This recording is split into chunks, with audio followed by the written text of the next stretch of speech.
It's just not cold. I know. But it's on. I can't tell if I'm feeling it or not, so I don't know. It's coming on. And maybe the breeze coming into my door, though. It's you,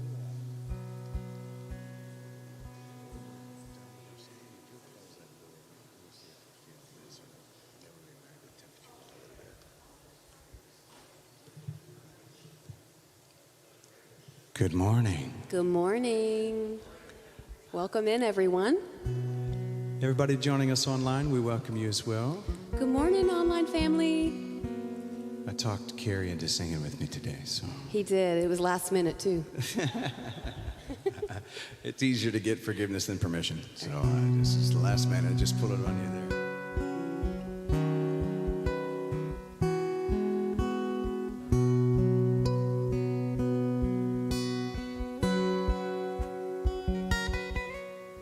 I sing like the birds, I grow like the trees.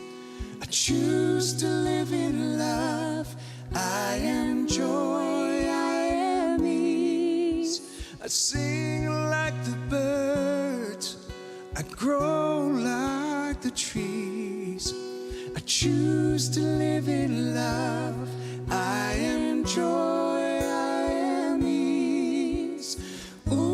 Shri Lakshmi Mahadevi Namaha.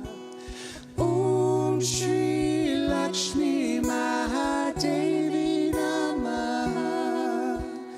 Om Shri Lakshmi Mahadevi Namaha.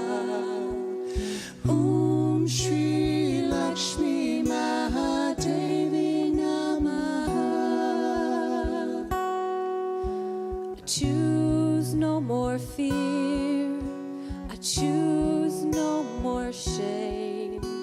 I choose to live in love, I am light, I am grace. I choose no more fear, I choose no more shame. I choose to live in love, I am light, I am grace. Om Shri Lakshmi Mahadevi Namaha. Om Shri Lakshmi Mahadevi Namaha. Om Shri Lakshmi Mahadevi Namaha. Om Shri Lakshmi Mahadevi Namaha. I walk softly on this earth in the light of God's name. I choose to live in love, I am joy, I am ease. Om Shri Lakshmi Mahadevi Namaha. Om Shri Lakshmi Mahadevi Namaha. Om Shri Lakshmi Mahadevi Namaha. Om Shri Lakshmi Mahadevi Namaha. I sing like the birds, I grow like the trees. I choose to live in love, I am joy, I am ease.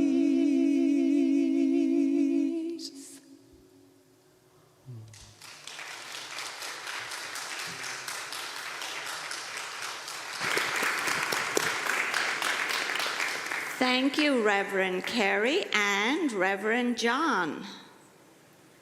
Did you see that kiss? Yeah. It's Valentine's, thank you. And that's why I'm wearing my pink today. So welcome to First Unity Spiritual Campus. Welcome to all of you at home online and to all of you who show up here every Sunday at this early hour. So thank you for being here. I am Reverend Aileen. I'm also a member of the spiritual support team.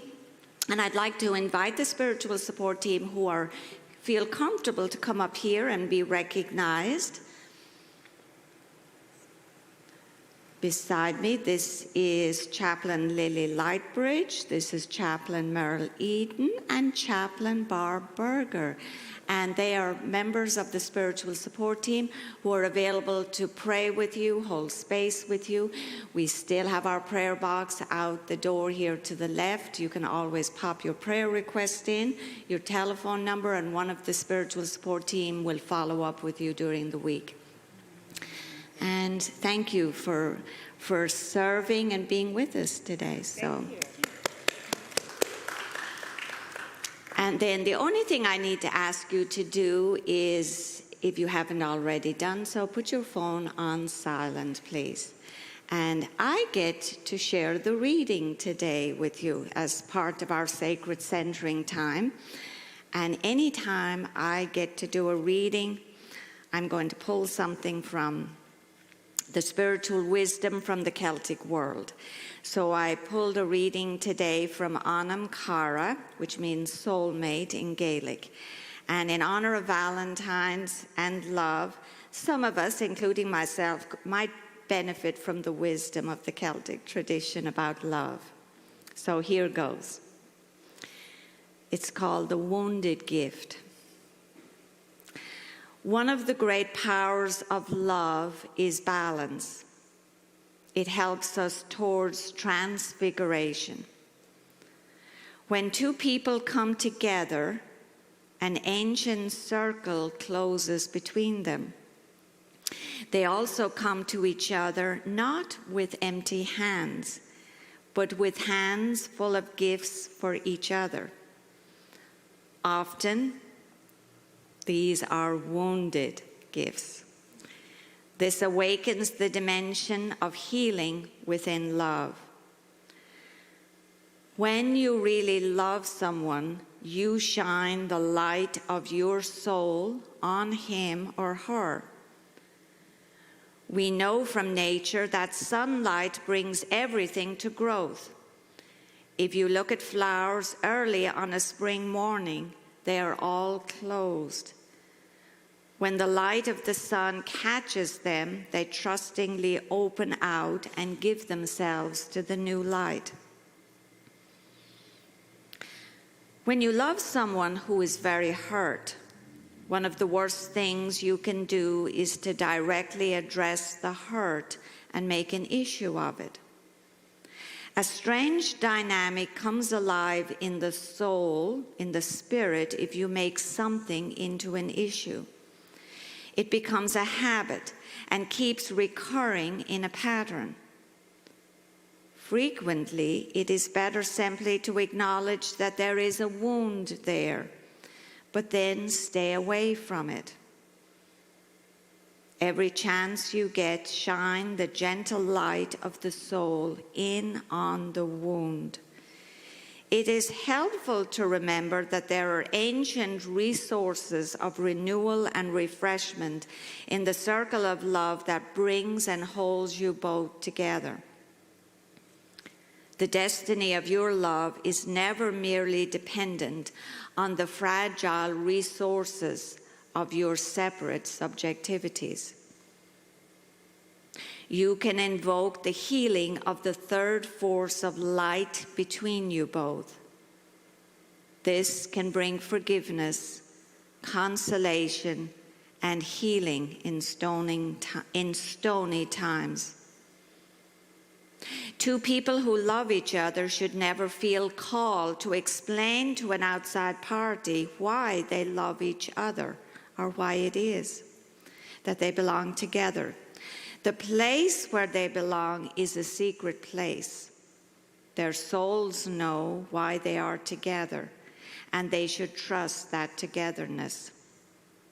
If you keep interfering with your connection with your other, your lover, your Onam Cara, you gradually begin to force a distance between you. A person should always offer a prayer of graciousness for the love that has awakened in them. When you feel love for your beloved and his or her love for you, Now and again, you should offer the warmth of your love as a blessing for those who are damaged and unloved. Send that love out into the world to people who are desperate, to those who are starving, to those who are trapped in prison, in hospitals, and all the brutal terrains of bleak and tormented lives. When you send that love out from the bountifulness of your own love, it reaches other people. This love is the deepest power of prayer.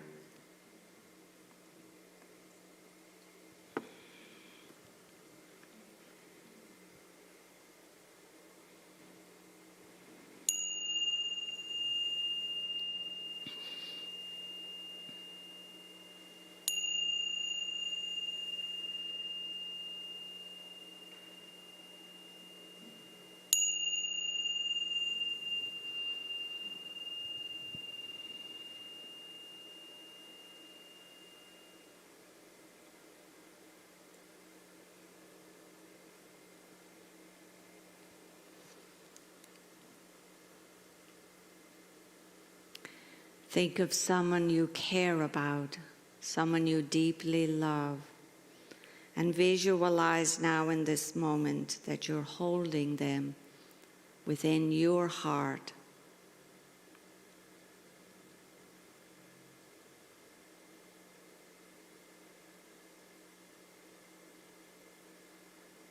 Notice the beat of your heart. And notice the rhythm of your breath and breathing now.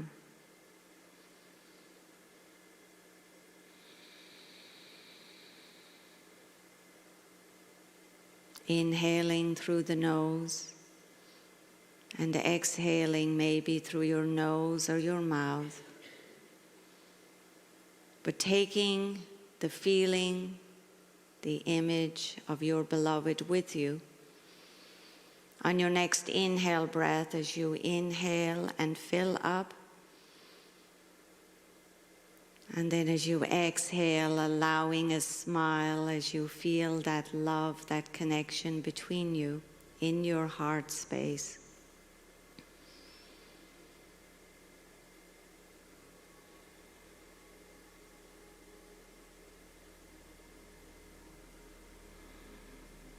Stay with your breath and breathing as you take that image, that feeling of your beloved in your heart.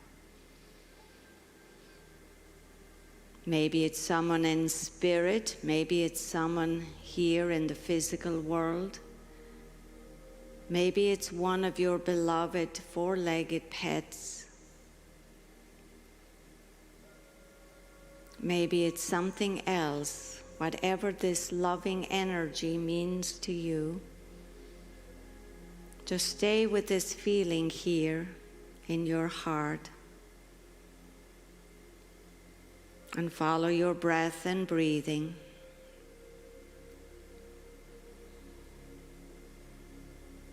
And maybe now your outside eyes are closed or your eyes are at a soft gaze.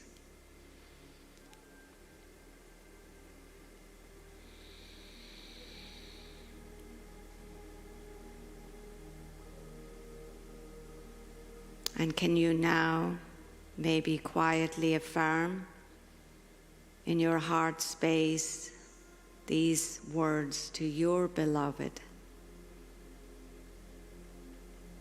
May you be happy. May you be at peace. May you be free from suffering.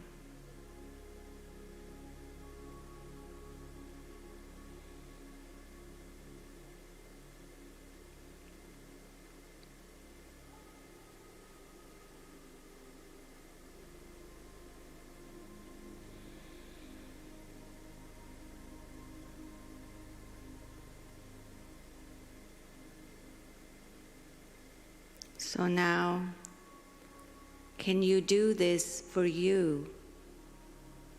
Send this loving energy now back to you Connect in your own heart space and affirm these words to you. May I be happy.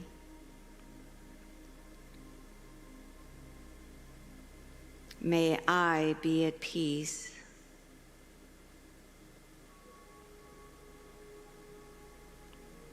May I be free from suffering.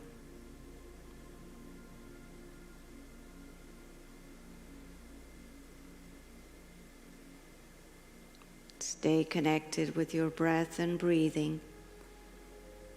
And notice how the feeling of ease is moving slowly throughout your body as you feel the lightness of this love, beautiful circle of love that is forming all around you.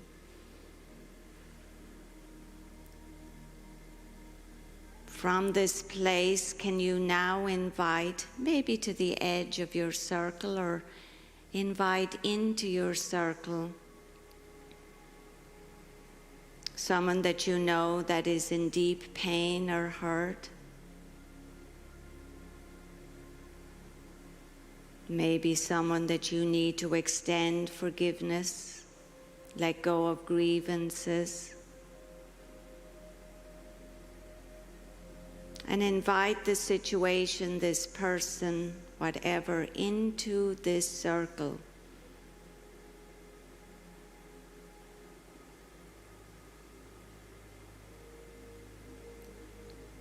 And then quietly affirm, may you be happy. May you be at peace.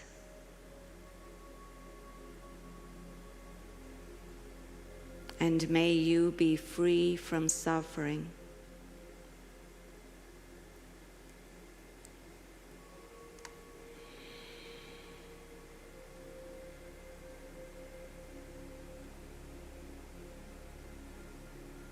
And now, as you extend this time of prayer or meditation, can you now maybe extend this to others that you need to send your healing light and love without my words for about a minute? Free yourself as you let these attachments to resentment, to anger, to grief, let it go.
And then finishing out here, knowing that you can do this over and over again throughout your day, your week.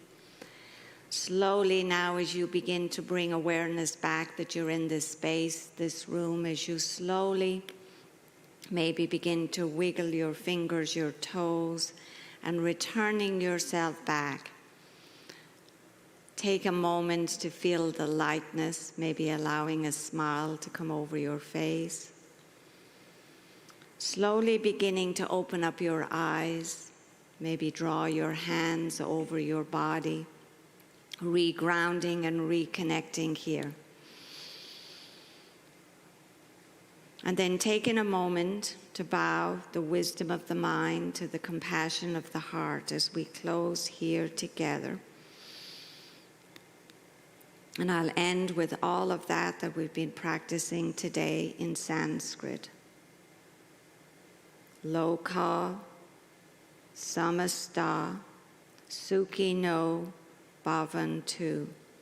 May all beings everywhere be free. May all beings everywhere be happy. And may all of my words, thoughts, and actions contribute in some way to the well-being of all other beings. And so it is. Namaste.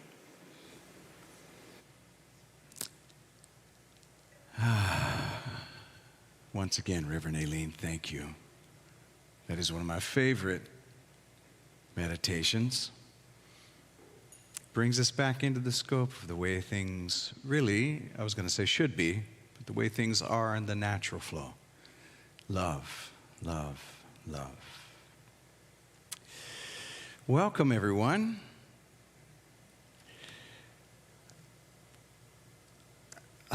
Last week we talked about the radical power of oneness, and I didn't feel like it was complete. So, Radical Power of Oneness, Part 2.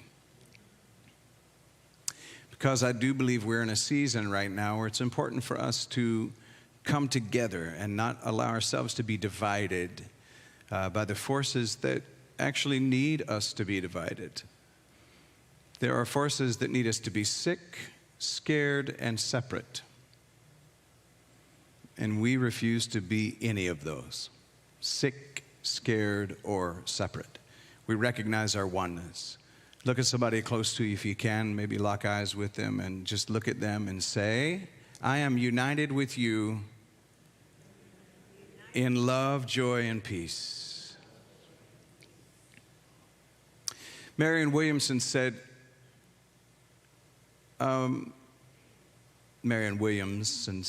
love in your mind produces love in your life. This is the meaning of heaven. Fear in your mind produces fear in your life. This is the meaning of hell. And you can have heaven or you can have hell. And all of us have had some of both. And it is our ability to create either one that is the showing forth of our divinity. We are all divine beings, having a human expression and experience. And while we are, it's important for us to not ignore our emotions or our commotions, but be mindful of our devotions. What am I devoted to? I can emote and I can commote. That may not be a word, but we'll make it up. I can do both, but I am devoted to a higher way. I was asked just last evening, what are we doing? And I said, well, I can tell you what I'm not doing. What I refuse to do is to panic.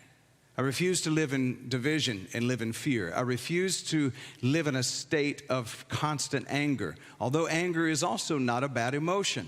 In fact, it can be utilized as fuel, but it's important to mutate it before it mutates you. And more importantly, before it mutes your love and gets you into a place where you are unable to bring people into the circle, as Reverend Aileen just led us in that meditation, bringing people into that circle. When people draw a circle to push you out, draw a bigger circle to pull them in. You don't have to tell them that, by the way. You don't need to announce to them that you've done that. The ego wants you to announce how spiritual and loving you are. Just do it without even their knowledge, understanding within yourself that there's no boundaries. We live on a ball. I keep hearing people talk about boundaries, but there's no real boundaries. There's just the boundaries we've created, and those boundaries have bound us in incarceration and chains of separation. The ego needs separation to thrive, and the spirit thrives in unity and in radical oneness. So I wrote this down. Oneness in your mind. This was after meditating on Marianne Williamson's quote. Oneness in your mind produces compassion in your life. This is the meaning of heaven. Separation in your mind produces violence in your life. This is the meaning of hell. So when we're talking about radical power, radical oneness, the word radical literally means to affect fundamental nature of something, and it's far-reaching and thorough. So when we're talking about being radical, we're talking about actually affecting the fundamental nature of things. I mentioned to you last week that, folks, let's just be honest about the history so that we can tell a new story. Until we face the history that we've had, which has been dominated by hymns, not hymns you sing in churches, but the reason it's called his story is because the root word for history is his. Can I get a witness, ladies? There's been a lot of dudes writing the story for a long time and dominating the environment.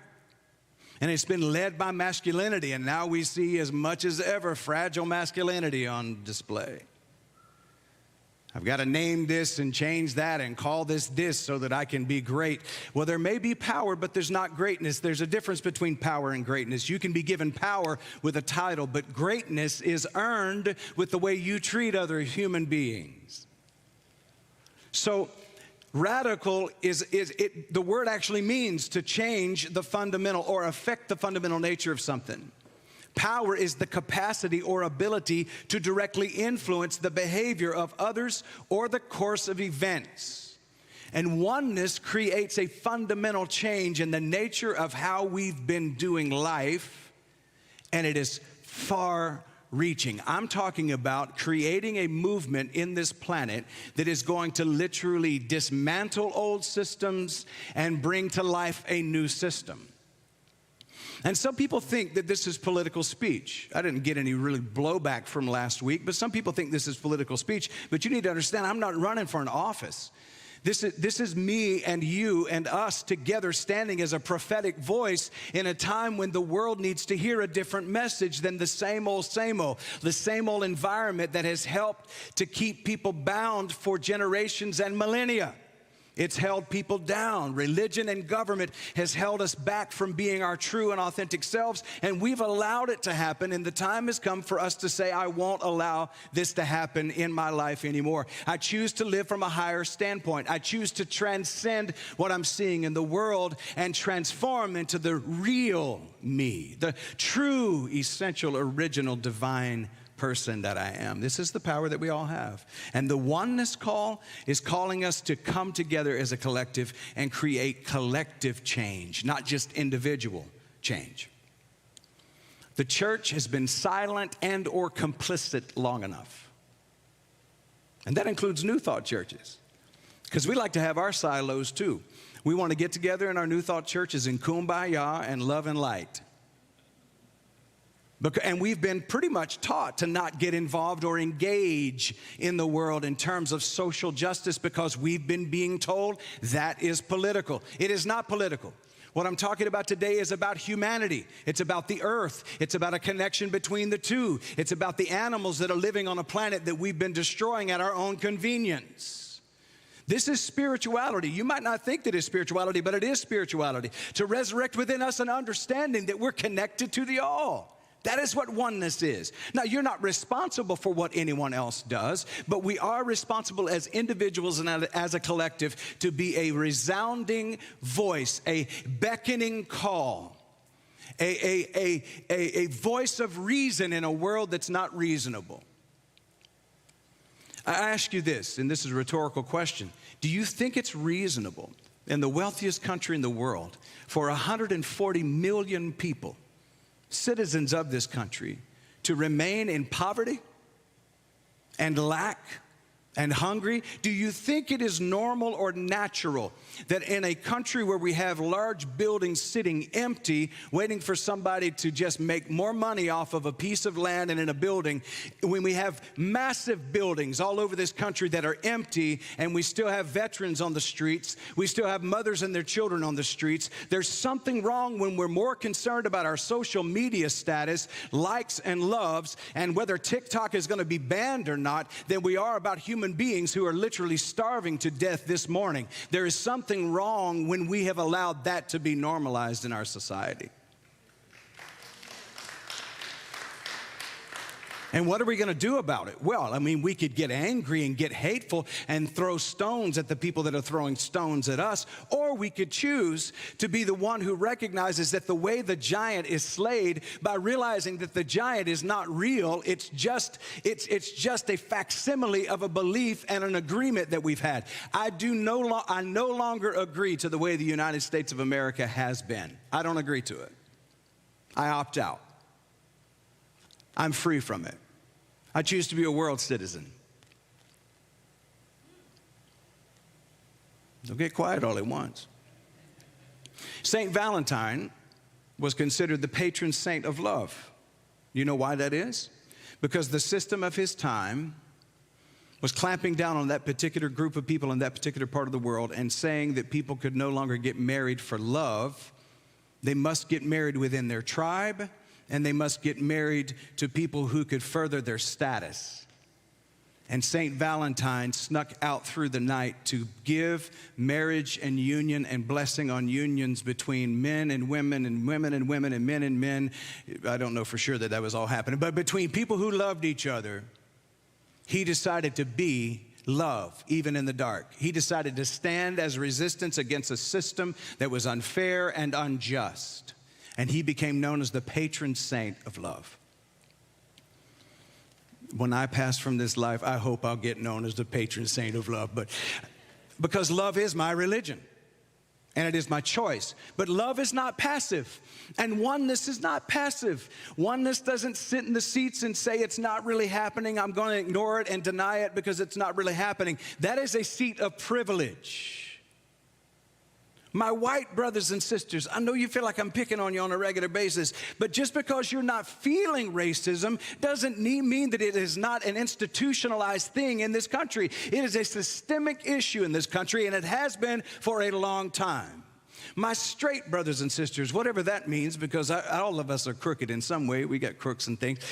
My straight brothers and sisters, just because you're not feeling the heat in regards to your marriage or your marriage rights, it does not mean that our gay and lesbian transgender brothers and sisters are not feeling that oppressive nature and energy right now.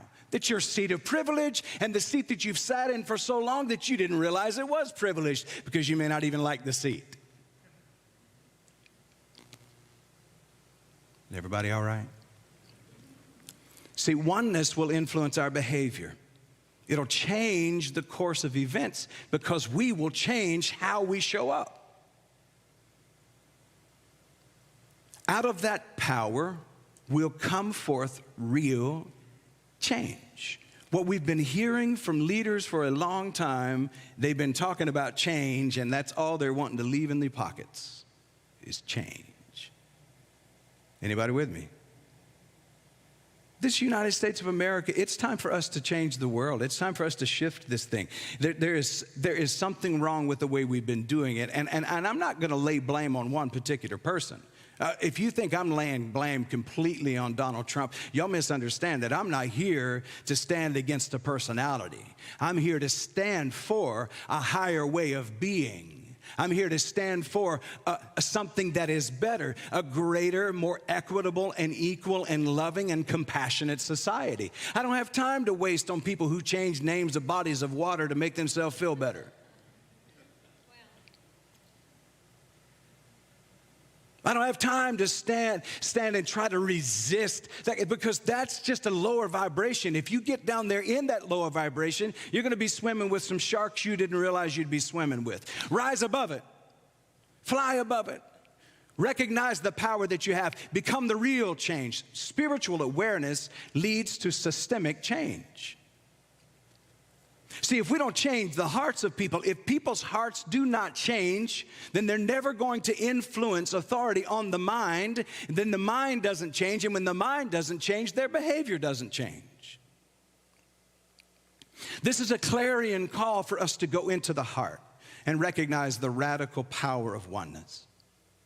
The current system stems from our agreement with the way things are. No, I don't agree with that. I didn't vote for that. See, this is further than the voting booth. This is further than waiting for every 2 years and every 4 years so that you can vote for some great leader. This is becoming the great leader that you were put here to be. This is becoming your authentic, powerful, and divine self. This is not waiting for someone else to do something that you see needs to be done. This is deciding to step to the forefront, and not with a picket sign and a separation wall, but to step to the forefront with a better idea. Instead of sitting at McDonald's on Monday mornings trying to solve the problems of the world over a McChicken or whatever it is you get, and sitting there and complaining about the way things are, how about we come up with a better solution from the higher consciousness? How about we create something new and start showing that as an example? If we think that we can cure the divisive nature of our country without even curing the divisive nature of our churches, we've got another thing coming. If we think we can teach unity to our government when we can't even keep unity in our marriages and partnerships, we have another thing coming. My friend, it starts right here. All right. True oneness is a shift in your mental state. And the mental state of oneness erodes and eradicates systems of oppression and suppression. It leads to the healing of depression, which is where we've been. We've been a depressed society. We've been okay with it. Well, it's okay. It'll get better. How's that working for us? Somebody's going to make it better. Maybe we'll get another JFK or another Barack Obama, or maybe we'll get another Bill Clinton. All right. Maybe we'll get another person to come along that's going to... No. Folks, we have to stop waiting for some kind of a messianical individual to show up. Jesus himself even said, I've been the light of the world, now you're the light of the world. Even St. Paul spoke of Jesus as the firstborn among many. Who are the many? You and me. We are the Christ nature waiting to be expressed in the world. Amen.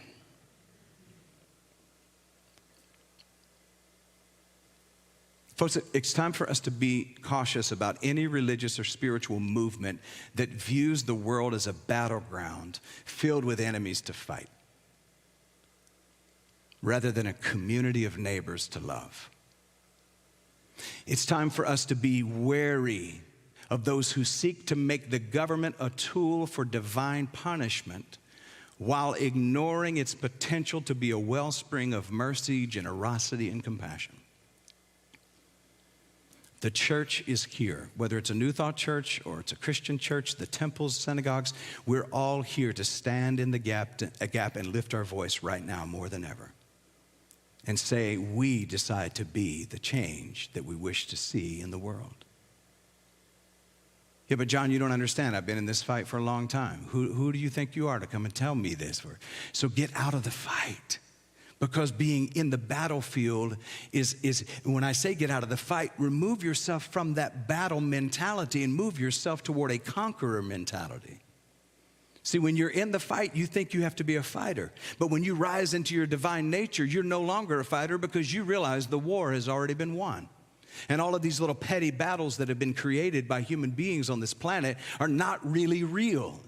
They are an illusion, leading us to delusion. So I'm saying we can rise into our divinity and begin to affect change onto this planet. Oneness is not an escape from a privileged space. It's a radical way of being and loving. It's subversive to our current government and our religious structures. Oneness, radical oneness, is dangerous to those who depend on division and hate. It is subversive to those who are wielding power to create more control and more wealth for themselves. It is dangerous to those who need us to be sick, scared, and separated. It is dangerous to those who love the status quo.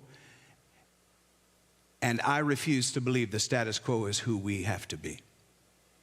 It is time for us to rise up. Pat yourself on the chest and say, rise up.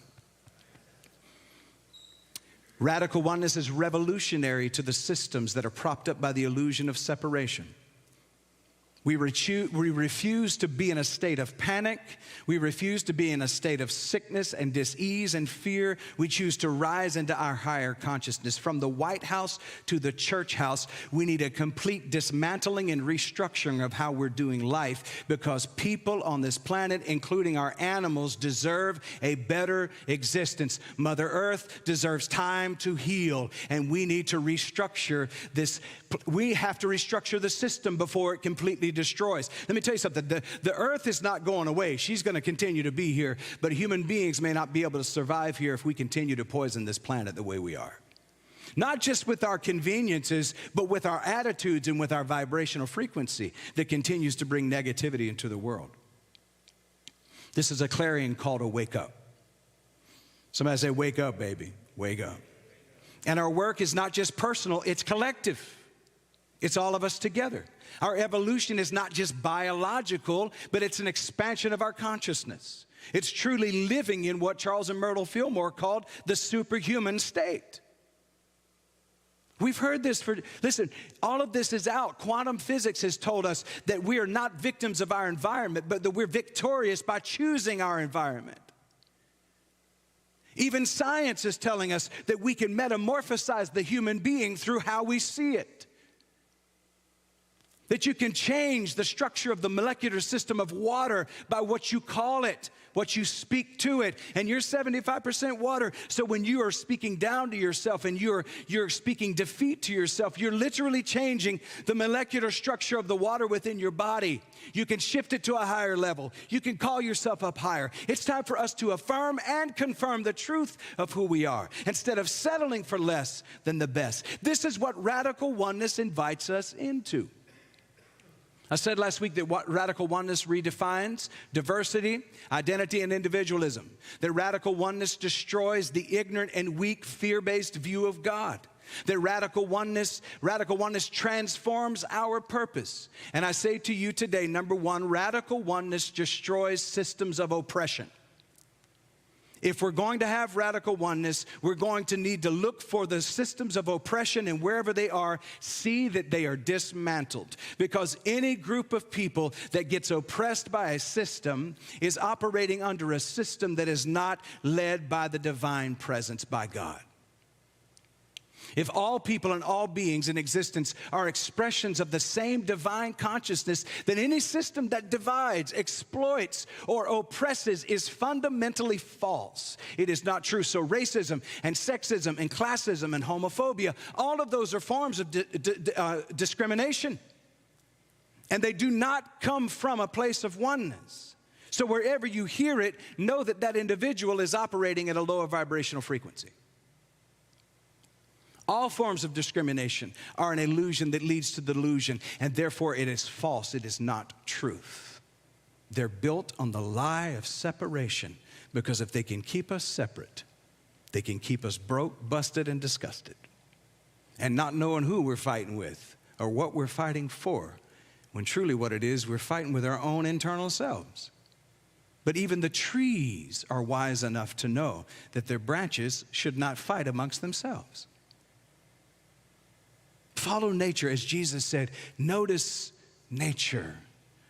As Siddhartha said, notice nature. Watch its flow and see how it operates. Colonialism and imperialism collapse under the weight of radical oneness, because both depend on the false belief of superiority, hierarchy, and separation. Oneness causes those systems to collapse. Oneness causes economic injustice to collapse, because economic injustice is unnatural and it is evil. Let's call it what it is. Economic injustice is unnatural and evil. If we're truly one, then hoarding up wealth at the expense of others distorts the divine flow. We're being led right now to believe that those kind of ways of being are natural, and they're not. They're unnatural, they're abnormal, and we shouldn't be normalizing it. I'm trying to say to us that when it comes to the place where there's one or two or three people who have enough wealth on their own to cure world hunger, something is wrong with our system.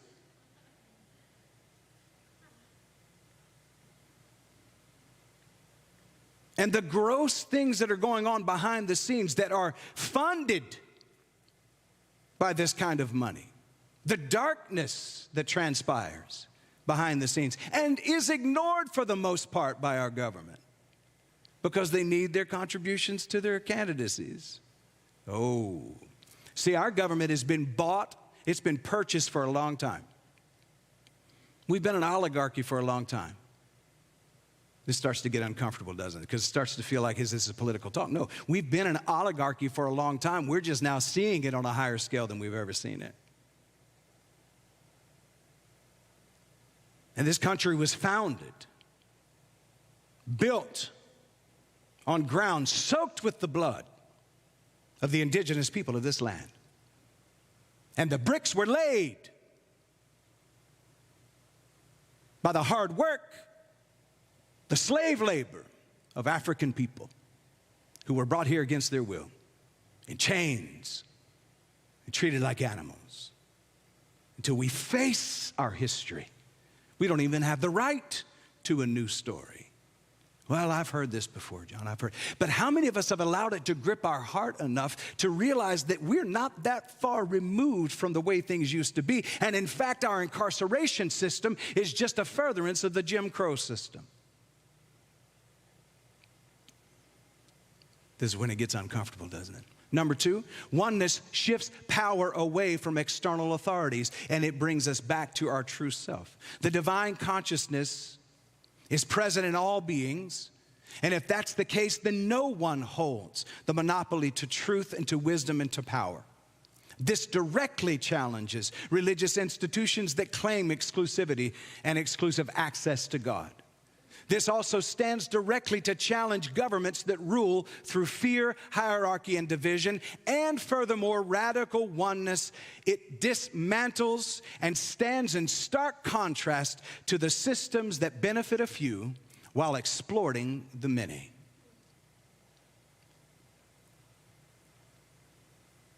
This level of oneness may not be popular because it is a threat to politics as it is, and threat to religious institutions. By the way, I won't name the religious institution, but there is one in particular that's a multi-trillion-dollar business that could also cure world hunger and refuses to.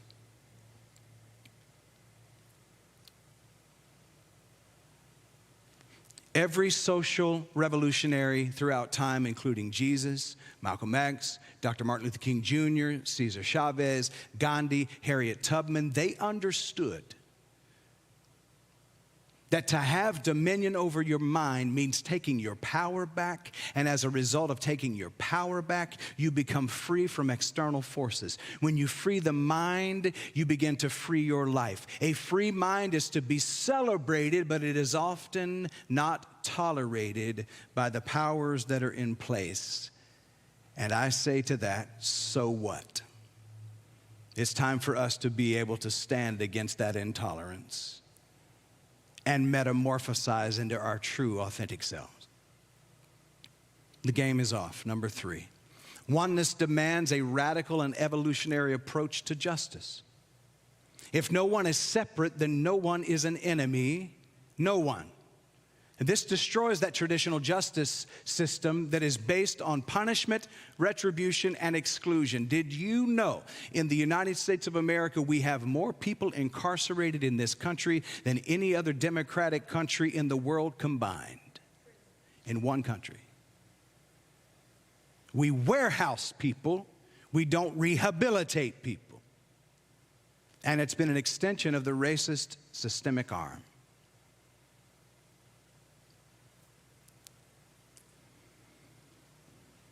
Prisons and punitive justice systems lose their legitimacy under radical oneness. Justice is restorative, redemptive, and it's all about healing and reconciliation. And if it's not, it is not just. Instead, it's been an extension of the Jim Crow system. Here in the United States of America, more human beings are incarcerated in this country than any other. We're warehousing. It's a big business. We've privatized prisons, and so they do better to keep more people behind bars. In fact, they do all kinds of gymnastics to keep people incarcerated.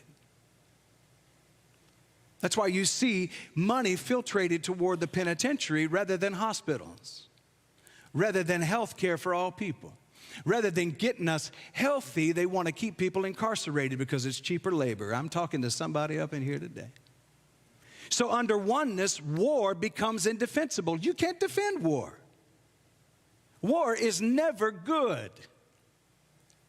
Sometimes it feels like our only option, but is there anybody else that looks back over the history of this country, especially in the last 100 years, and realizes that war has been big business?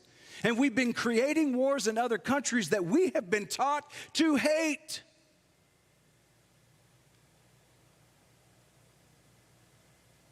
We've been told that everybody who is an Arab is a terrorist, essentially that they're all capable of terrorism, and that every Muslim is. Am I the only one that recognizes that that is just a bald-faced lie? We've been taught to downplay the beauty of our Asian brothers and sisters and our African brothers and sisters, and that we're the better country. Folks, we live on a wonderful planet, and all of those cultures I just named are fantastic and beautiful in their own way, and we should get out of our bubble a little bit more, because there's no such thing as a well-traveled bigot. Because as you travel and you meet people, you start to realize there are wonderful divine beings in different expressions everywhere. And you start living that diversity. You start living and loving other people of other faiths and other belief systems and orientations. And you begin to see the fragility of the system that has kept you separate from others. It's a thin veil. Just walk through it. Let's lift the veil. When it comes to justice in our prison systems, if it is not restorative, if it is not about healing and restoration and respectability and responsibility, then it is not just. And our justice system is unjust. And it needs to be changed.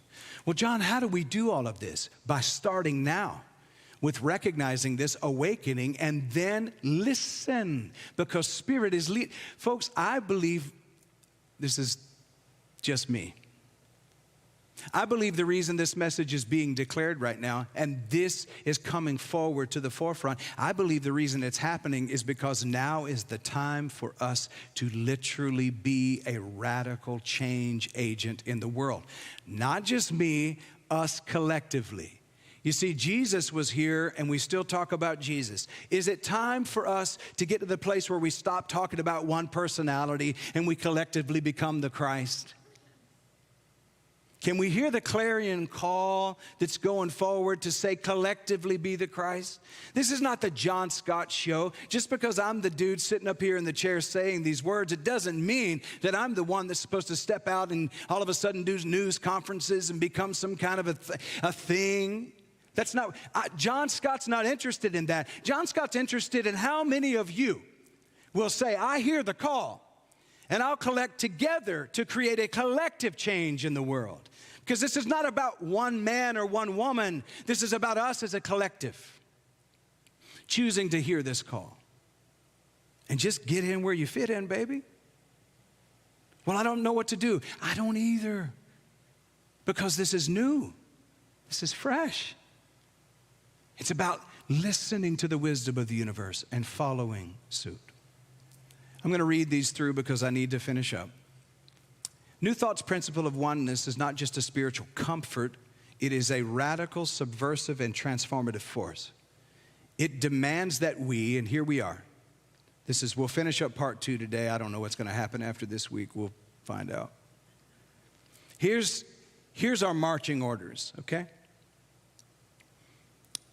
It demands that we dismantle injustice wherever we see it, because it is an illusion of separation. It demands that we restructure our society to be more equal, compassionate, kind, and loving, because hierarchy is false. And that includes in the church, where we've been looking for a man or a woman, a priest or a monk or a guru or a yogi or a pastor. Folks, you are the pastors. You are the preachers. You are the priests. We collectively together are it.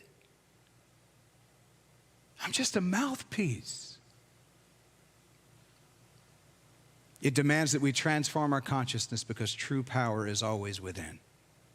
And this is why radical oneness is not passive.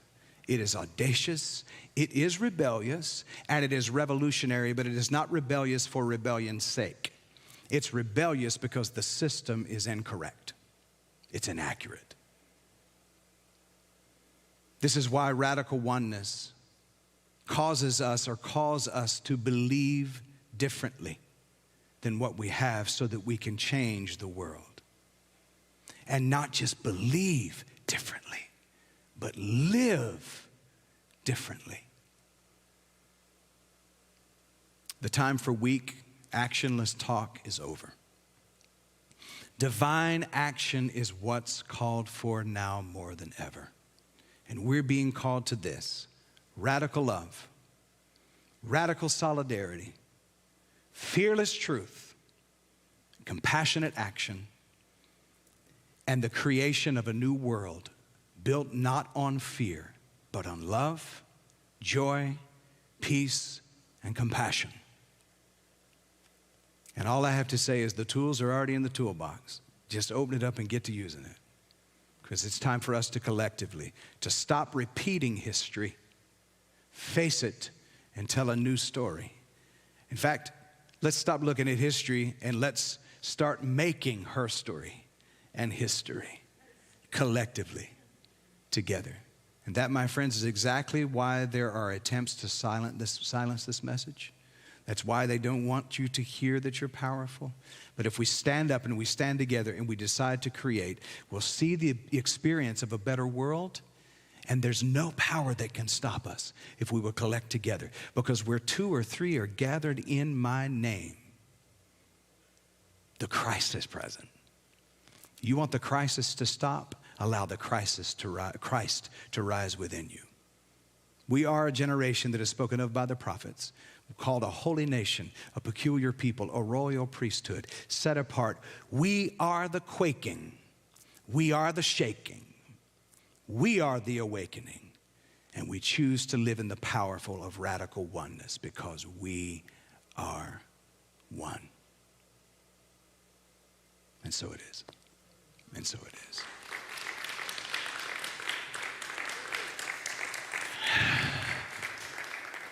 Reverend Carey, if you will, come and share with us some announcements. I love you all. Thank you for putting up with me the last 2 weeks. All right, so our Thursday evening meditation with Reiki is at 6 p.m. every Thursday here in the sanctuary. This week will be facilitated by Sal. I apologize.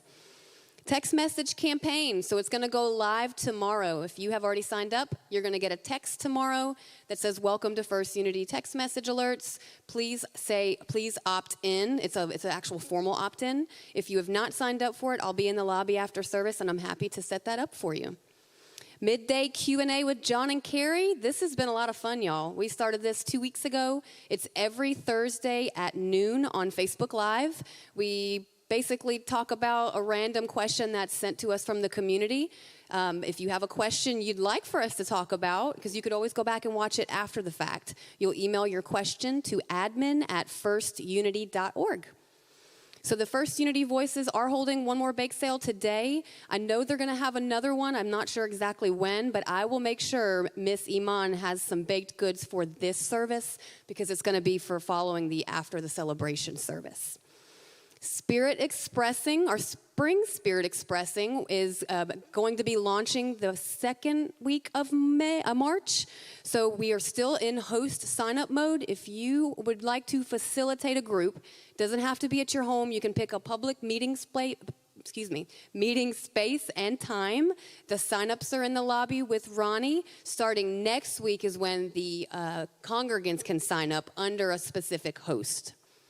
Our annual business meeting is next Sunday, 2 p.m. here in the sanctuary. I know that's a long break for you guys that come here, but I suggest you be there. We're going to go over a lot of information pertaining to 2024 as far as the budget, a lot of the events and milestones, some of our celebrations that we've accomplished. So I definitely encourage you guys to attend that next Sunday at 2. And then Jesse Powers will be here this Friday coming up at 7 p.m. here in our sanctuary. It's a suggested donation of $10, but everyone is welcome. I suggest you guys be here. She is super awesome. I believe we're going to live stream this event as well, but I mean, obviously the energy is just amazing in person, but if not, join us online. Stay up to date with all campus happenings at firstunity.org, newsletters, text message. We got a lot of ways to connect, so you can sign up for that there. I love you guys. And I have a quick announcement. And I wanted to let you all know that at the end of this month, I made a decision to roll off being full-time associate minister, because I need a little time to travel like you guys. You're always telling me about where you're going, and I've had to live vicariously through your travels for the last couple of years. So my husband Bruce and I have decided, as you know, I've got family in France, in Great Britain, in South Africa, Kansas City, so I want to spread my wings for a few months. I do want you to know that First Unity Spiritual Campus is always my home. You will be seeing me. I'm going to be part of the spiritual support team, and you might actually get a phone call from me more often from time to time if you leave a prayer request. But I just wanted you to know it's been my honor to serve you, and I am just needing a little more time to be less scheduled and to just really just relax and enjoy my golden years. I'm in my 60s. You may not think so, but yeah. But so just letting you know in case the rumors get out. So next Sunday will be my last Sunday, and I'm going to unplug for a couple of months, but then you will see me back again. So that's it. And I'm going to, should I do the 6 ways to give, or are you going to do that, Reverend John? Yes, we're getting ready for our abundance practice and sharing. So I think you guys all know that there are 6 ways to give. You text to give, you can mail in, you can do the WhatsApp, not a WhatsApp. What is it, a Cash App? The Cash App. And then you can, of course, do your auto-giving program, your QR code. Thank you, all of you at home, for being sustainers and supporting us. And we're so grateful to have Reverend John and Reverend Carrie, who provide us with such spiritual food that we get every Sunday. And with that, I'm going to invite you now to stand, and let's say our prayer of abundance together. And thank you, ushers, as you come forward. And then we'll end with our peace song and our prayer of protection. The abundance of God is my infinite source. I now open my mind and my heart to give and receive all God's good, all God's prosperity, all God's abundance as God as my source. All things are possible, and so it is. And so we can form our circle once you've released your whatever it is. We'll come into the aisle, and we'll create our circle.